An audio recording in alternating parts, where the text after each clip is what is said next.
Let me start by reading excerpts from the book The Trouble with Nigeria, a book that was written in 1983 by none other than our literary icon Chinua Achebe. And I read from the chapter Tribalism.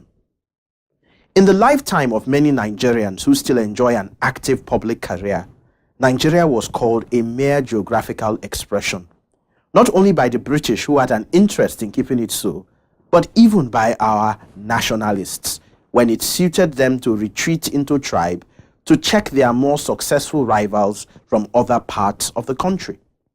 As a student in Ibadan, I was an eyewitness to that momentous occasion when Chief Obafemi Awolowo stole the leadership of Western Nigeria from Dr. Nnamdi Azikiwe in broad daylight on the floor of the Western House of Assembly, and sent the great Zik scampering back to the Niger, whence he came.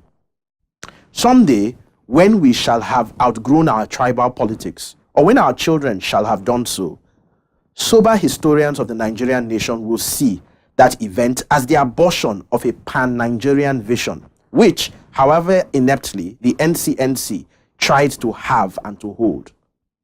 No matter how anyone attempts to explain away that event in retrospect, it was the death of a dream Nigeria, in which a citizen could live and work in a place of his choice anywhere and pursue any legitimate goal open to his fellows.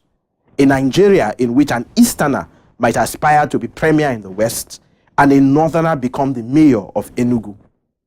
That dream Nigeria suffered a death blow from Awolowo's success in the Western House of Assembly in 1951. Perhaps it was an unrealistic dream at the best of times, but some young, educated men of my generation did dream it. Building on those thoughts from Chinua Achebe's book, I want to share some thoughts of my own. In the strictest sense, Nigeria is neither a capitalist, socialist, or communist state. Nigeria is actually a test case for a different but not completely new ideological framework. It has existed for almost 4 decades, but it has not been properly recognized, articulated, and studied as a distinct socio-economic ideology. Yet, it has been the underlying cause of all Nigeria's social, political, and economic problems because it has inadvertently determined everything that drives the negative thinking and behavior of Nigerians. Dear friends, the word is ethnoism, the socio-economic and political ideology and system that allocates resources in a country based on ethnic representation and ethnic cleavages. It is unfortunately enshrined in our constitution through the principle of federal character, and it is implemented across all strata of society, in education, public office, and politics, so much so that we have quotas for everything in Nigeria, not only in the public service, but also in the private sector. The composition of many Nigerian boards reflects the unwritten rules of federal character, because the public out there that does business with these private companies even expect the invisible hand of ethnoism to also be reflected in the companies with which we do business. For example, many financial institutions have to somewhat reflect federal character so that they can access business from all the geopolitical regions in the country.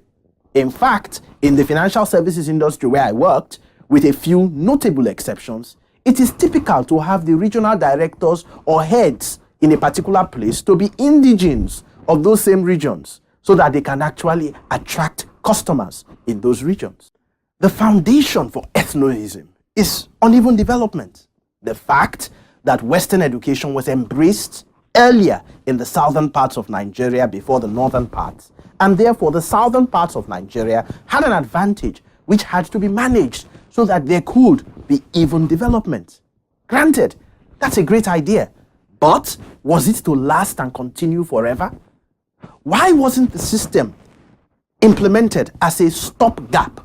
For example, spend a certain number of years trying to bridge the gap by aggressively improving access and quality of education while giving opportunities to the less developed groups to catch up. In our case, we left it as a permanent future And we even constitutionalize the grand mediocrity that it creates without really paying attention to the quality of education. If anything, we have even worsened the quality of education, not only in the hitherto underdeveloped areas, but even in those areas that had an upper hand earlier, creating for ourselves a pool of grossly undereducated and ignorant people across every single ethnic group whose only focus is the ethnic slicing of our national cake. Omagbise Barrow is the promoter of the Let's Get Involved campaign and an aspirant for the Federal House of Representatives, Ahmad Buhari Federal Constituency of the Federal Capital Territory, Abuja, under the platform of the Abundant Nigeria Renewal Party, ANRP. You can find out more about the ANRP and Omagbise's Let's Get Involved campaign using the information on the screen. Get involved.